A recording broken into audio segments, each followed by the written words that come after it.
Tout le sud du Québec et l'est des États-Unis ont pu se rendre compte que le temps inhabituellement doux pour la saison avait ses inconvénients. Des tornades ont frappé en Alabama. Dans la grande région de Montréal, vents violents et pluies diluviennes ont causé des dégâts importants.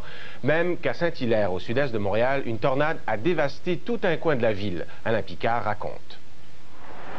C'est à 14h15, au pied du Mont-Saint-Hilaire, sur la rive sud de Montréal, que des vents allant jusqu'à 250 km/h se sont frayés un passage, semant la désolation partout où ils soufflaient.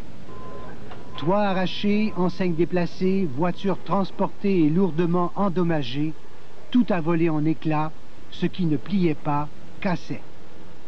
Au volant de sa camionnette, cet homme s'est retrouvé face à face avec la tornade. J'ai déjà vu des trompes d'eau énormes en Afrique, où j'ai vécu quelques années, mais c'était juste de la pluie. Mais aujourd'hui, c'était pas de la pluie.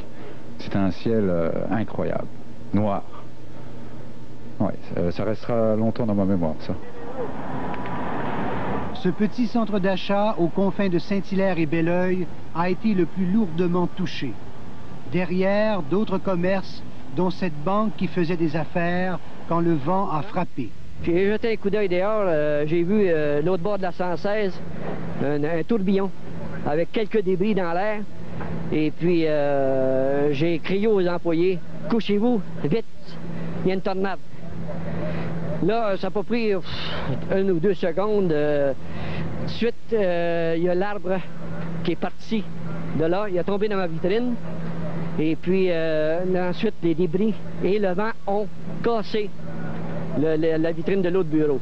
Chose surprenante, aucun mort, que des personnes légèrement blessées. Il y a des blessés très mineurs. Cet immeuble à logement fait partie de la trentaine d'habitations dont les résidents ont été évacués. Cet homme et sa compagne étaient revenus du travail et préparaient alors leur souper. Quand le vent est arrivé, là, on a senti la maison lever. OK? Puis il s'est mis à venter très, très fort. Là, on a parti tout de suite en courant dans la salle de bain. Là, on a paniqué, on a eu peur. Là, c'est après qu'on a aperçu qu'il n'y avait plus de vitres en avant, qu'il n'y avait plus rien. Châteauguay, Valleyfield et l'ouest de l'île de Montréal ont également été touchés par des vents violents.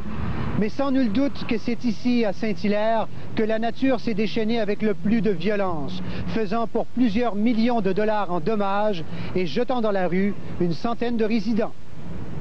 Alain Picard, à Saint-Hilaire.